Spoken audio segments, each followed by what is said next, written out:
За хон хөрөнгө нийлцсэн юм шиг холион бантан болсон л ийм засгийн газрын бүрэлдэхүүн орж ирж байна. Ер нь бол жоо урам хугарч ийн учраас сайдд. Одоо энд байгаа сонгогдсон 68 гишүүнээс 41-нд ямар нэгэн байдлаар сайд болон дэд сайд хийж үтсэн хүмүүс шүү дээ. Жигсаалтын эдээс нь бусд нь бараг. Тэг хэдхэн хоногийн өмнө бие биенийхэн хулгай дээрэм, тонууд, хүн аим байж болох бүх гэмт хэргийг ярьсан хүмүүс одоо нэг засагт мөр зэрэгцээд инээ талдаа суугч ш таад.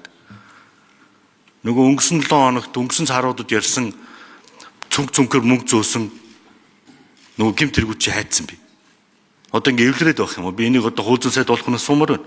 Яг бол та нар өстой яруу тоодоор би энэ ярьж өгсөн шин. Би гэрчлэнэ л гэдсэн. Одоо эвлэрээд нэг тагимд очиж суучлаа. Монгол улсын төрийн дүүхэнд анх удаага яамн сайдгүй, дэд сайдгүй, үүрэг гүйцэтгэгчгүй 5 хонол.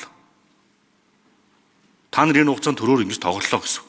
Энэ 5 хоногийн хугацаанд та нар хоорондоо эвлэрээ сууж явахдаа, хоорондоо юмараа сууж явахдаа махны үн 31 мянга давсан тухай, бензиний үн өсөх тухай, иргэдийн худалдаа авах чадвар буурж байгаа тухай, амьдрал хэцүүж байгаа тухай та нар нэг ч үг яриаггүй шүү. Би бол тэр баттай ил. Харин төрд байгаа энэ хэдэн албан тушаалуудыг, яам томын газруудыг, мөнгөтэй газруудыг хэний бүлэглэн яаж хувааж авах вэ гэдэг л 5 хонос. Энэ бол бодиттой үнэн. Та нар ийм л 5 хоног хийсэн. Энэ 5 хоногийн хугацаанд та нар махны үнд хэн санаа зовоог. 5 хоног төрийн ажлыг гацаал. 5 хоног засгийн газрын ажлыг бүтэн гацаал. Та хэдийг хараад энэ бизнес эрхлэгч бүлтийтэй хараа сууж шүү дээ. Төрийн ажил юу болох вэ? Хизээж игдэх бол хин ирж энэ ажил урагшлах бол гэдэг. Энэ итгэл найр нь бүгдээр нуруу унлаа. Жинхнээсээ. Тэгээд улсын хурлын шин дарга өнөөдөр хэлсэн үгэндээ хариуцлага нэгтгэх хүлээлтдэг дэг журам байхгүй болсон байна гэж л. Та нар засаг хоёр 10 жил болчих шин. Сонгуул болох болохоор л иргэдээ сандаг, бусд үед нь тагт мартдаг. Ийм л засгийн газар, ийм л нам болцсон юм шин. Хинээс юу асууад энд юу хэлээд байгаа. 10 жил та нарын засгийн газар барьж шин. За тэгээ шинэ засгийн газар нь хэмнэлтээс эхлэх ёстой байх би бодож байна. Тэгэхгүй бол бензиний үн өслөө, өргөн иргэний бараа материал өслөө, засгийн газар хэмнэх ёстой. Тэгээ нэг уриалга гаргах гэж. Нэг байгууллага нэг машин гэдэг уриалга гаргаж. 2.2 их найдын машинтай зөвхөн сүүлийн 2020 оноос 225 тэрбум 631 сая төгрөгийг зөвхөн бензин шатхуун төрийн байгууллага зарцуулсан биш. Мөнгө чи хаана вэ? Яамдууд доос энэ сайд нар алхаж ирэж хамгийн хоол яам дарханд байгаа гэж тооцоод батлан амх юм шин. 1 км радиус төр бүгдээрээ том жип унаал яваадах юм. За хоёрдугаар тэ хулгай том жижиг гэж байхгүй. Яг нэг үлдээд өнгөрсөн жилийн сүүлийн 10 жилийн бүх хулгай та нартай холбогдно. Монгол ардын намын дарга ус, Монгол улсын ерөнхий сайд байсан хүмүүс хуу хамчаад буухтаа өрл унжсэн машинууд хулгайлаа бууччих шин. Жижиг том хулгай гэж байхгүй. Тэг долоо уу энэ үү гэдэг төрийн засгийн хамгаалтын дугаар Санжи баяр дээр ч юм байгаа. Тэг 8 уу энэ үү гэдэг дугаар танаа намын даргаас Батбол дээр ч юм байгаа. Тэг 12 уу энэ үү гэсэн дугаар танаа намын даргаас Мегомб инхол дээр байгаа. Гэхдээ ядаж машины дугаар нь хулгайлаж үлдээхэ болооч. Ямар ичдэг юм бэ энэ ч. Хэдэн зуун сая доллар нь хүн амсаар та нар хоорондоо яриад байх шин. Хин яаж хулгааснаа гэрчлээд байх шин. Тэгээ ядаж машины дугаар нь төрийн тэр тусгай хамгаалтын байгууллагад үлдээгээч. Гэж одоо ямар ичд зовдөг юм бэ? Өнгөрсөн саруудад бүгдээр гэмт хэрэгтэй орлоо гэдгээр нь үзлээ би дахиад хэлье. Одоо эвлэрээд мөрөө алгадаа нэг тагнад 500 юм байна л да. Тэгээ энэ асуултанд хариулт аваад. За ерөнхий сайд хариул. Дараад нь хууль зүйн дотоодын сайд нэр дэвш амар сайхан бэлтэж яваарай.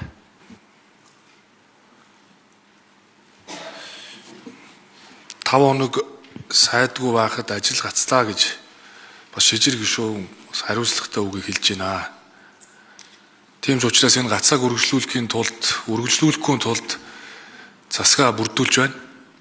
Тийм учраас санал суудал ярьдаг биш, санал шийдэл ярьдаг, улс төр биш, ажил хийх, гацаадаг биш, гарц гаргадаг засгийн газар байхыг л хичээнэ. Элдв янзын entertainment popral байхгүй. За миний хувьд бол би ажил авсан бол тухайн ажлаа хариуцлагатай хандаж үр дүн гаргахыг хичээж ирсэн. Тэр зарчмаар барина.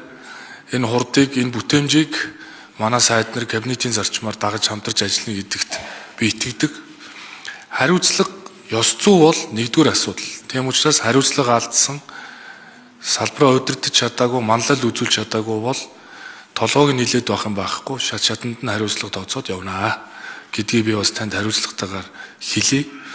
Тэгээ улс төрд удаа явсан, бас олон жил их хурлын гишүүнээр сонгогдсон, анхан шатанд ажиллаж ирсэн, ер нь улс төрч бүхэн л нийгмийн нүдэн дээр байгаа учраас нийгэм өөрөө шүүдэг, иргэд ирүүлээд шүүмжилдэг.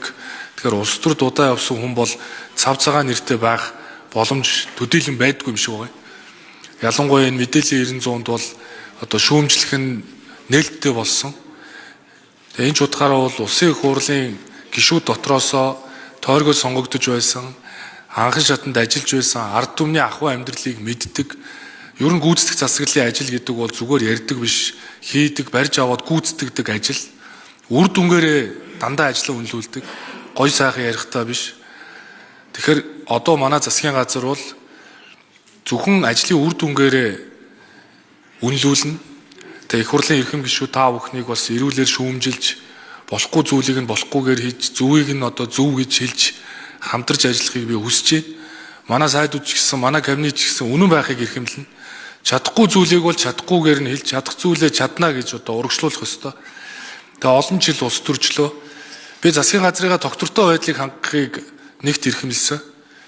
Одоо бол бид нар сандал суудал яриад сууж явах эрх алга. Тэр юу вэ гэвэл энэ төрж орж ирж байгаа дэлхийн нийт дүүсэт байгаа асуудал, энэ түл шатгууны нэмэгдэл бол ард түмний амьдралд тулгараад байгаа үнийн өсөлтийг бий болгоно. Тэр үүнээс бол бид нар сандал суудал биш, санал шийдлээ ярьж урагшлах ёстой. Тэгээ кабинет бол доллар шиг хүмүүр таалагдах албагүй. Манай кабинет бол зөвхөн үннийг ярина, ажил хэрэгч байна, entertainment pop-орлоос холдно, ажиллаа хийн, баг ярина, ажлаа үр дүнгээрээ үнэлүүлнэ л гэдгийг хэлье. За хууль зүйн дотоодын сайд нэр дэвшиж амар сайхан хариулъя.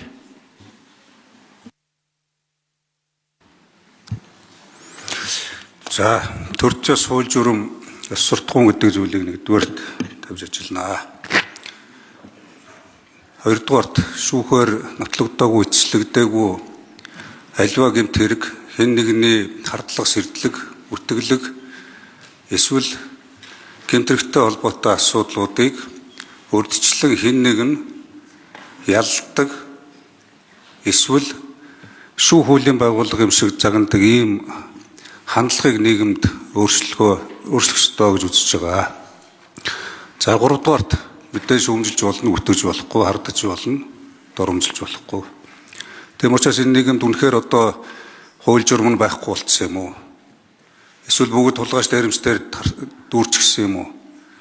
Эсвэл гүтгэлэг доромжлолоор дүүрчихсэн юм уу гэдгийг бас хууль хэлтийн байгууллагууд шалгаж тогтоох ёстой.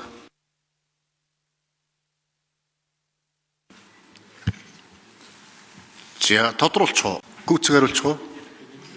За гүйцэг хариулж. За амар сайхан нэр дэвшиж. Шижир гишүүний ярьж байгаа асуудлыг би одоо ямар ч мэдээлэл алга байна. Энэ асуудлуудаар дараа нь тодорхой тайлбар өгч болох байх гэж